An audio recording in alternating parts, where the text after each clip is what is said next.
Hello అండి, ఈ వీడియోలో డిప్లొమా వాళ్ళకి ఫస్ట్ ఇయర్ వాళ్ళకి ఇంజనీరింగ్ మ్యాథమెటిక్స్ 1 నుండి ఇన్వర్స్ ట్రిగ్నోమెట్రిక్ ఫంక్షన్స్ చూద్దామండి. ఇది ఇంటర్ వాళ్ళకి కూడా యూజ్ అవుతుంది. Prove that tan inverse 3/4 plus tan inverse of 3/5 minus tan inverse of 8/19 equal to π/4. ఏమని ప్రూవ్ చేయాలి? LHS ఈక్వల్ టు RHS అని ప్రూవ్ చేయాలి. మనకి LHS ఏమిచ్చారండి? LHS ఏమిచ్చారో నోట్ చేయండి. అంటే tan inverse of 3/4 plus tan inverse of 3/5 minus tan inverse of 8/19 ఇచ్చారు LHS. ఓకే, ఇక్కడ మనకి ఏముంది? tan inverse 3 ఇది మొత్తాన్ని x అనుకోండి. అంటే లెట్ x ఈక్వల్ టు 3/4 అనండి. అలానే y ఈక్వల్ టు 3/5 అనుకోండి. అప్పుడు ఎలా రాసుకోవచ్చు మనం? tan inverse x plus tan inverse y ఇక్కడ మళ్ళీ ఏముంది? మైనస్ tan ఇన్వర్స్ 8/19 ఉంది. ఓకే, ఇప్పుడు ఫస్ట్ ఈ రెండు tan inverse x plus tan inverse y formula రాసుకోవచ్చు కదా. ఏంటండి tan inverse x plus tan inverse y formula? ఇక్కడ నోట్ చేస్తున్నాను చూడండి. tan inverse x plus tan inverse y equal to formula tan inverse of x plus y by 1 minus xy.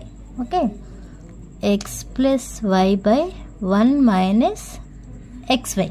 ఇది మనకి tan inverse x plus tan inverse y formula. ఇక్కడ దీనికి కూడా condition ఉందండి. ఎప్పుడు ఈ ఫార్ములా వర్తిస్తుంది అంటే కండిషన్ వచ్చేంటి? x గ్రేటర్ దాన్ 0 ఉండాలి, అలానే y greater than 0, xy less than 1. Then tan inverse x plus tan inverse y equal to tan inverse of x plus y by 1 minus xy. ఇది formula. Okay, ఇప్పుడు ఇక్కడ formula substitute చేద్దాం. tan inverse x plus tan inverse y కదా. అంటే tan inverse of x plus y. x అంటే ఎంత అని చెప్పాము? 3/4 కదా. ప్లస్ y అంటే 3/5 బై 1 మైనస్ x 3/4 ఇంటూ 3/5. మళ్ళీ మైనస్ ఇక్కడ ఏముంది? మైనస్ tan ఇన్వర్స్ 8/19 ఉంది.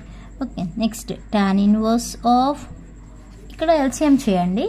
ఎల్సిఎం చేస్తే ఏమవుతుందండి? ఇక్కడ 5 4s 20 కదా.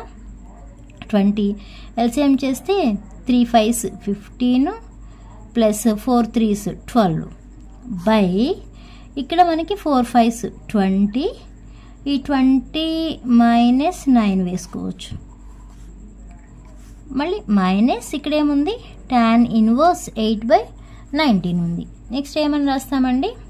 tan ఇన్వర్స్ ఆఫ్ ఈ 20 క్యాన్సిల్ అయిపోతుంది కదా. రిమైనింగ్ ఉన్నది 15 ప్లస్ 12 అంటే 27. 27/20 మైనస్ 9 అంటే 11. 27/11 మైనస్ tan ఇన్వర్స్ 8/19 ఉంది. మళ్ళీ ఇదే ఫార్ములా కనిపిస్తుంది మనకి. tan inverse x minus tan inverse y లాగా కనిపిస్తుంది కదా.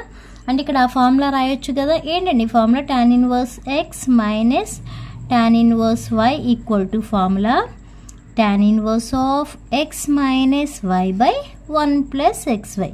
ఇది ఫార్ములా. ఈ ఫార్ములా ప్రకారం ఇది రాయండి. Okay, tan inverse of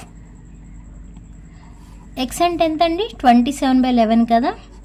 x minus y అంటే 8/19. లేకపోతే ఇక్కడ మీరు అనుకోండి, let x equal to 27/11 y equal to 8/19 అనుకోండి. అంటే ఏమన్నా ఇవి ఎక్కడి నుంచి వచ్చినాయి అని డౌట్ అనిపిస్తే. Okay, x minus y by 1 plus x అంటే 27/11 ఇంటూ y అంటే 8/19. Okay, next tan inverse of ఇప్పుడు ఎల్సిఎం చేయండి. 11 ఇంటూ 19 వేస్తే ఎంత వస్తుందండి? ఎల్సిఎం మనకి 209 వస్తుంది కదా. 209. ఇప్పుడు న్యూమరేటర్లో ఏం వేస్తాము? 27 ఇంటూ 19 అంటే 513 మైనస్ 11 ఇంటూ 8 88 బై ఇక్కడ కూడా అంతే కదా. 209.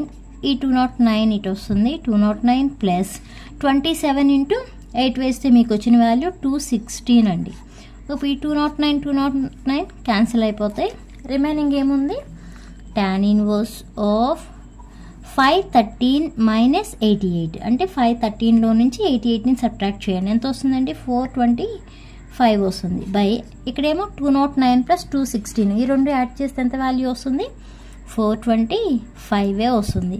ఇవి క్యాన్సిల్ అయిపోతే ఉండేది ఏంటి? tan inverse of 1. tan inverse of 1 equal to ఏమని రాసుకోవచ్చు? π/1 4 అని రాయొచ్చు కదా. ఇదే ఏంటిది RHS అంటే LHS ఈక్వల్ టు ఏం ప్రూవ్ అయ్యింది, RHS అని ప్రూవ్ అయింది కదా. అర్థమైందా అండి? అర్థమైతే లైక్ చేయండి, షేర్ చేయండి, అలానే సబ్స్క్రైబ్ చేయండి. Thanks for watching.